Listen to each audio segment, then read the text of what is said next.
pausei ali o vídeo porque estava ficando grande demais, tá, gente?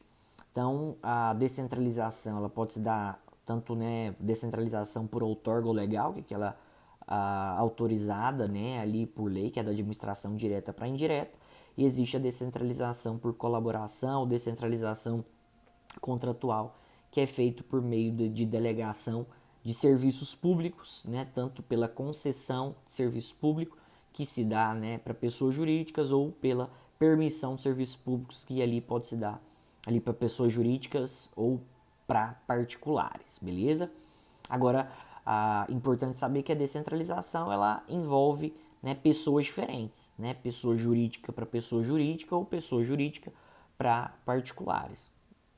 Agora, a desconcentração ela é um repasse de atividades internas dentro da mesma pessoa jurídica. A desconcentração é um repasse de atividades interno dentro da mesma pessoa jurídica. Exemplo, a criação de órgãos públicos, tá? Então, exemplo, a União, né, responsável por algumas atividades administrativas, ela repassa atividades, por exemplo, né, para os ministérios, né, Ministério da Economia, Ministério da Justiça, ou a nível estadual, né, o governador, né, o governo, né, do estado passando responsabilidades, atividades para secretarias, né, um município, né, quando ele transfere ali suas responsabilidades, né, por exemplo, a prefeitura que exerce uma atividade, ou a nível estadual, órgãos públicos como a Polícia Militar, a Polícia Civil, né, exercendo atividade de segurança pública. Esse é um repasse de atividade interno dentro da mesma pessoa jurídica. Atividade de segurança pública é de competência do Estado, né, por exemplo, de maneira geral pelo Estado. Quando o Estado né, transfere essa atividade para a Polícia Civil ou para a Polícia Militar, é uma desconcentração, porque o repasse está acontecendo dentro da mesma pessoa jurídica, ou seja, dentro do próprio Estado para órgãos públicos. Por que eu estou falando dentro da mesma pessoa jurídica? Porque os órgãos públicos eles não possuem personalidade jurídica. Eles nada mais são, né, do que integrantes daquela pessoa jurídica. Elas são repartições, né, de uma mesma pessoa jurídica. Eles integram a pessoa jurídica que os forma. Então, a descentralização é um repasse de atividades de maneira externa, ou seja, para outras pessoas, de maneira geral, de pessoa jurídica para pessoa jurídica. E a desconcentração é um repasse aí de atividades internas dentro da mesma pessoa jurídica, exemplo, criação de órgãos. Para não esquecer, descentralização, lembra do é um repasse de atividade externa, e lembra de o de entidades para entidade. E a desconcentração é um repasse de atividade interno, lembra do O da desconcentração de órgãos públicos, porque eles não possuem personalidade jurídica, integram a própria pessoa jurídica que os criou. Beleza? Bacana. Ainda que é importante aqui a gente falar. Vamos falar aqui um pouquinho dos poderes administrativos. Ver se eu esqueci de alguma coisa só. Vamos falar dos poderes aqui da administração pública. Os poderes administrativos, né, são ali instrumentos que a administração pública tem para alcançar os seus objetivos, né, para satisfação do interesse público. Os poderes da administração pública são classificados pela doutrina até mesmo como poderes e deveres, porque não é só um poder, né, não é só uma faculdade de agir, mas é um dever da administração pública de buscar o interesse público. Esses poderes eles são, né, divididos em algumas espécies. Não, nós temos aí o poder vinculado, nós temos o poder discricionário, nós temos o poder hierárquico, nós temos o poder regulamentar, nós temos o poder de polícia e nós temos também poder disciplinar. Vamos fazer um resumo aqui. O que é o poder vinculado? Poder vinculado é aquele poder em que a administração pública ela não tem liberdade de atuação. É um poder que ele tem total vinculação com a lei. É a situação que a lei ela já determina todas as condições para exercício, né, de determinada situação administrativa. É a situação em que o agente público ele fica totalmente vinculado à lei, ou seja, ele não tem uma margem de opção e discricionariedade. É o poder que se vincula à lei porque a lei estabelece todas as condições. Exemplo, aposentadoria compulsória aos 75 anos. Né, funcionário público fez 75 anos de idade, ele necessariamente ele tem que ser aposentado, ou seja, A administração pública não tem escolha, ou seja, ela não tem discricionariedade. Não há conveniência e oportunidade nesse caso. Poder discricionário, né, em contraponto ao poder vinculado, é a situação em que a administração pública ela tem uma margem de discricionariedade. Lembrando que discricionariedade é formada pelo binômio da conveniência e oportunidade.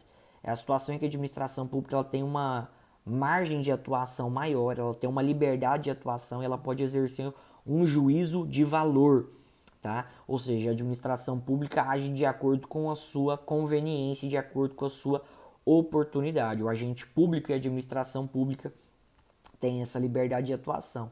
Exemplo, um particular quer montar um pit dog, quer usar um espaço público.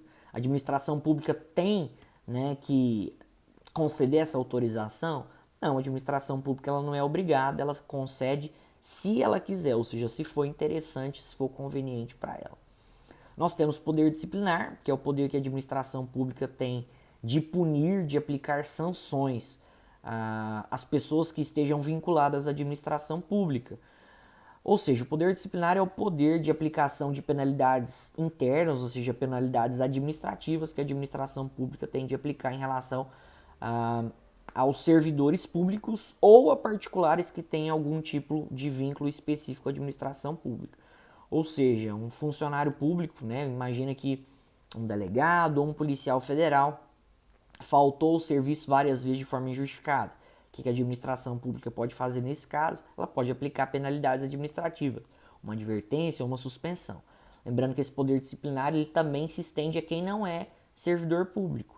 Pode valer em relação a particulares, desde que esses particulares tenham um vínculo específico à administração pública. Exemplo, penalidades aplicadas a alunos de escola pública ou até mesmo, né, no caso de uma concessionária de serviço público, né, que descumpre o contrato administrativo, também pode ser penalizado.